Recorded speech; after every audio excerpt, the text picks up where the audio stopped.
This coverage of MWC is brought to you by Bitdefender Mobile Security. And it's Josh Regar from Android Authority. What's going on, everybody? And hopefully you saw the Nokia X and X Plus quick look that I gave, but here we have the XL. As you can see here, it is a much larger device as compared to the 4-inch screen that's found on the X and the X Plus. We have a 5-inch screen here. This is a larger device. As you can see, I'm just barely able to reach with my thumb and pinky over here on the diagonal there.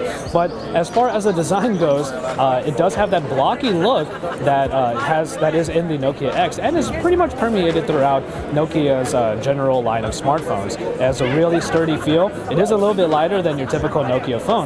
However, this really flat-sided look and design does allow it to be pretty easily held in the hand. The button layout is over here on the right side with the power and volume rockers right over here for easy reach, a little bit lower on the phone. And overall, it's a very sturdy-looking device. You really don't get the sense that this is of a low-quality build. And at the same time, you know, the design really exudes what Nokia is usually known for.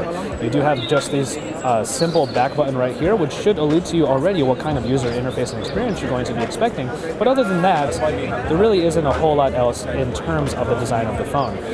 Like I said already, you do have a 5-inch screen right here, and it is powered by, just like the other two phones, it is powered by a Snapdragon S4 that clocks in at 1 gigahertz, and in this case we have 768 megabytes of RAM underneath. Looking on the screen, you do have a different looking Android here. Nokia is using Android for the first time in their smartphones here, and it is a very different looking one. It's a little bit like the Kindle Fire operating systems that you see on Amazon's products, in that it's very forked and it does not use Google Play services. When you get into the UI, it does look very much like a Metro UI with all of the tiles, and it's just kind of a long scroll down for all of the apps and whatnot. And as you can see here, there are quite a lot of apps from the Android ecosystem. That is the point of these phones, is bringing Nokia build quality with the Metro UI look, but still being able to use Android applications. Now, unfortunately, you don't have Google Play services on here, so you're going to not have Gmail and Maps and whatnot. You will have the Microsoft equivalents of those instead.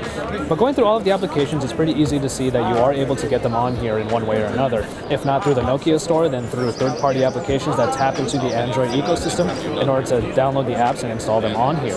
It is possible to sideload them as well, but that's something that we would say is really your endeavor if you wish to do so. In the end, you do have a pretty nice looking UI, and there is also this screen right here that allows you to take a quick glance at some of the most recent things that you were able to do. There is also a controller here for music, so you'll get some contextual information there and some ways of controlling some of the parts of your phone in an easy way on a second screen. So that's just a quick look at the Nokia XL here. It is a much larger device, and they do come in at pretty affordable price points. However, given that this is a dual SIM phone, I don't believe we'll be seeing it in America, not really anytime soon, but it hopefully will come there. They did tell us that they are planning on getting there, but for now, they're coming to selected markets.